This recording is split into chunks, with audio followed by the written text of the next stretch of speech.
اس خط کو ریبٹل دیا گیا، اس خط کو مسترد کیا گیا۔ ہماری جو امریکہ میں جو ہمارا سفارت خانہ ہے، اس وقت اسد مجید سفیر تھے، وہی اسد مجید جو کہ اس ڈپلومیٹک کیبل سائفر یا اس مراسلے کے حوالے سے کلیدی کردار ہیں، مرکزی کردار ہیں، انہوں نے اس خط کو اس وزیر خارجہ شاہ محمود قریشی کی جانب سے بھیجے گئے اس خط کو فیک قرار دیا۔ انہوں نے کہا کہ ایسا کوئی خط مجھے وزارت خارجہ سے موصول نہیں ہوا۔ یہ خط اسی وقت ریبٹ ہو گیا، ایک حصہ بن گیا ٹریش کین کا۔ ابھی ثانیہ عاشق اعوان کی جانب سے دوبارہ سے اس خط کو ٹویٹ کیے جانا اور اس کے حوالے سے بات کرنا کہ یہ خط جو ہے دیکھیں، وزیر خارجہ نے یہ خط اس وقت بھیجا تھا ہماری ایمبیسی کو اور ان سے منت ترلے کیے تھے، جبکہ ایک طرف وہ ایبسولوٹلی ناٹ کا دعویٰ کرتے ہیں، دوسری جانب یہ خط بھیجتے ہیں کہ ہمارے تعلقات استوار کیے جائیں۔ مجھے بہت حیرت ہوئی کہ اس خط کو تو آلریڈی مسترد کیا گیا ہے، پھر اب دوبارہ سے ایک فیک خط کو دوبارہ سے منظر عام پر لانا بالکل اچھی موو نہیں ہے۔ اور وہی بات ہوئی شام تک مقتدر حلقوں میں بہت سی جگہوں پر اس کے اوپر بات چیت ہوئی کہ آیا پی ایم ایل این اور ان کے ساتھ جتنی جماعتیں ہیں وہ کس ایجنڈا پر ہیں، وہ کیا چاہتی ہیں، کیونکہ دیکھا جائے تو ان حالات میں پی ایم ایل این یا دوسری جماعتوں کو اتنا شاید پھر بھی کچھ نہ کہا جا رہا ہو، مگر فوج کے اوپر تنقید بے تحاشا کی جا رہی ہے اور انڈائریکٹلی فوج ہی کو تمام تر چیزوں کے لیے مورد الزام ٹھہرایا جا رہا ہے۔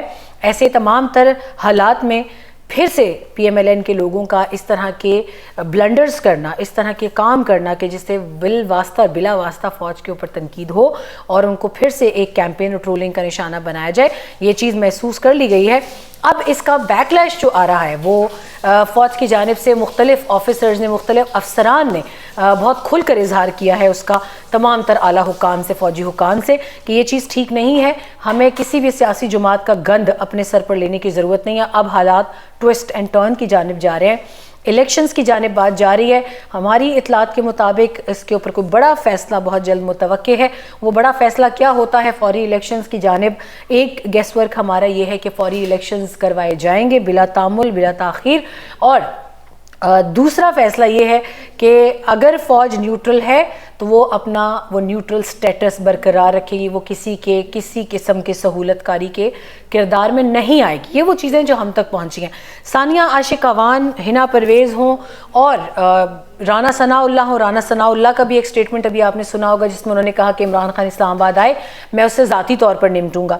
تو رانا ثناء اللہ کے اس بیان کو بھی اسی تناظر میں لیا گیا کہ یہ لوگ اپنے ساتھ ساتھ فوج کے محکمے کی جانب تمام تر توپوں کا رخ کروا رہے ہیں اور یہ بڑی کامیابی سے سیاسی جماعتیں ایک نیریٹو بلڈ کر رہی ہیں کہ فوج ان کے سہولت کاری میں مکمل طور پر موجود ہے اور فوج ان کو سپورٹ کرے، جبکہ اب حالات اگر دیکھیں جتنا پچھلے 3 سے 4 ہفتوں کی سٹیٹسٹکس ہیں اس کے اندر فوج مکمل طور پر ان سے الگ ہو چکی ہے اور اس وقت صرف حالات کا غیر جانبداری سے جائزہ لیا جا رہا ہے۔ نیشنل سیکیورٹی کمیٹی کی جو دوسری میٹنگ ہوئی ہے جو شہباز شریف کے زیر صدارت ہوئی، اس میں بھی بہت سے ایسے ڈیسیجنز لیے گئے ہیں جن سے شاید حکومت وقت بھی خوش نہ ہو، مگر وہ آنے والے وقتوں میں آپ دیکھیں گے، میں بھی اس پر زیادہ کچھ بات نہیں کر سکتی، وہ کلاسیفائیڈ ہے، مگر آنے والے وقتوں میں میں دہراتی ہوں کہ اس کے اوپر یقیناً آپ لوگ خود فیصلے ہوتے دیکھیں گے۔ وزیر اعظم شہباز شریف کا جہاز بھر کر سعودی عرب لے کر جانا، یہ بھی اس وقت ایک ٹاک آف دا ٹاؤن ہے۔ یہ ہسٹری میں پہلی مرتبہ ہے کہ بوئنگ 777 جہاز جو ہے وہ لے کے جایا جا رہا ہے۔ اس میں بہت سارے صحافی موجود ہیں، گو کہ مریم اورنگزیب نے تردید کی ہے کہ وزیر اعظم شہباز شریف اس کا سارا خرچ اٹھائیں گے، مگر کاغذات اور اس کے جو تحریری ثبوت ہیں وہ کچھ اور کہتے ہیں۔ اتنے سارے صحافیوں کو کیوں لے کر جایا جا رہا ہے جبکہ عمران خان کے دور میں یہ چیز ختم کی گئی تھی؟ اگر صحافی جاتے بھی تھے تو وہ اپنے خرچ پر جاتے تھے، اب دوبارہ سے یہ افطار ڈنرز، یہ ڈنرز، لیوش گیدرنگز، یہ سب چیزیں اگر ملنا بھی ہے صحافیوں سے، اس میں کوئی قباحت نہیں ہے۔ وزیر اعظم عمران خان بھی ملتے تھے، ہم خود ان سے ملے، مگر یقین جانے سوائے ایک کپ چائے کے، اور اگر رمضان ہے تو افطاری سے پہلے وہ بھگتا دیتے تھے ساروں کو۔ یہ روایت برقرار رہنی چاہیے۔ آپ ایک طرف لنگر خانے پناہ گاہیں بند کریں، دوسری جانب آپ صحافیوں کو کروڑوں کے افطار ڈنر کروا رہے ہیں۔ آپ نے اگر کروانا ہے تو پھر آپ یہ ثابت کریں کہ آپ ان کو اپنی جیب سے ان کی ادائیگیاں کریں، کیونکہ اس طرح مجھے اس سے قطعاً کوئی کنسرن نہیں ہے کہ آپ کی سائٹ پہ کتنے صحافی بولتے ہیں، آپ کے مخالف کتنے. آپ اچھا کام کریں گے، ہم خود آپ کے اچھے کام کو پروجیکٹ کریں گے. مگر اگر آپ یہ سب کچھ کریں گے جو آپ کر رہے ہیں، اب تک آپ کروڑوں کے افطار ڈنرز کروا چکے ہیں، اس میں کوئی آپ کا ساتھ نہیں دے گا، ایون آپ کے اچھے کام کا بھی ساتھ نہیں دے گا. اور ایسے ہی ایک افطار ڈنر پہ انہوں نے کہا کہ لنگر خانوں کو چلانا ممکن نہیں ہے.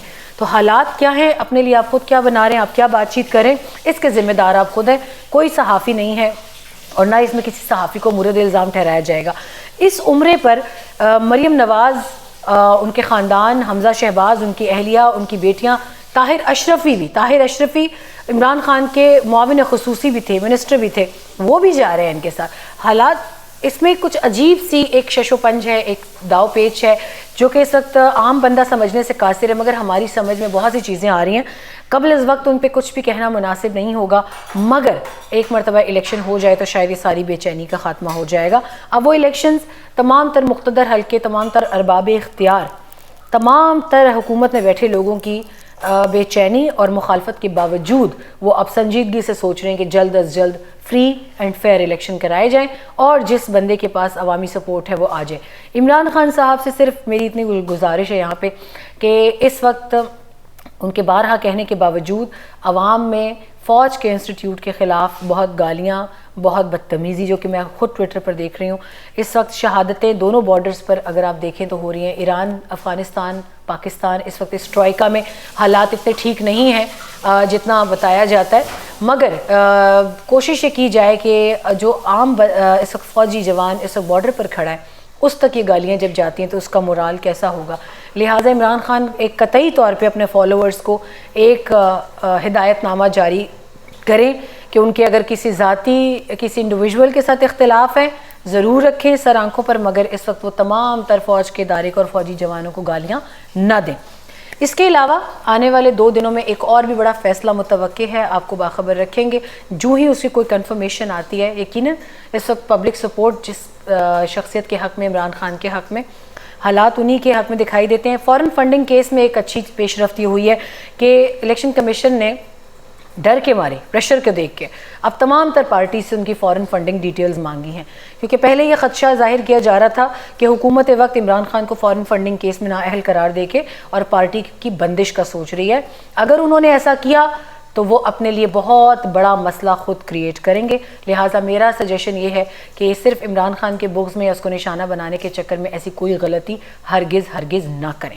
آپ تمام پارٹیز کے فورن فنڈنگ ریسورسز منگوائیں، آپ ان سے پوچھیں کہ ان کو کون سی فنڈنگ کہاں سے آتی ہے، اور تمام تر معاملہ جو ہے وہ فری اینڈ فیئر ہونا چاہیے. ابھی تک کے لیے اتنا ہی. آنے والے وقتوں میں دیکھتے ہیں کہ کیا مزید ڈیٹیلز آتی ہیں، آپ کو باخبر رکھیں گے. اپنا خیال رکھیے گا. ویڈیو لائک، شیئر، سبسکرائب ضرور کریں اور اپنی رائے سے آگاہ کرتے رہیں. میں انشاءاللہ تعالی کوشش کروں گی تمام کامنٹس کا خود جواب دینے کی. اللہ کی امان.